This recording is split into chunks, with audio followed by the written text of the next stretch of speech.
Després de les vacances d'estiu, reiniciem la nostra activitat professional amb nova energia i noves perspectives empresarials. El mes de setembre és un mes idoni per treballar dos objectius dintre de l'empresa. Primer objectiu: seguiment del pressupost de l'any 2021 per localitzar els temes a treballar en l'últim trimestre per poder aconseguir els temes marcats en el pressupost.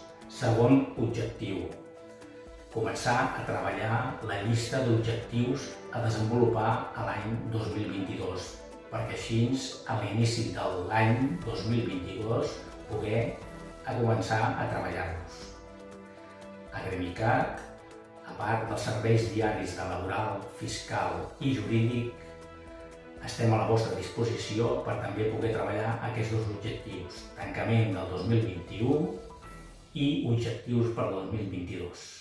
Agremicat, escoltem i avancem amb els nostres clients.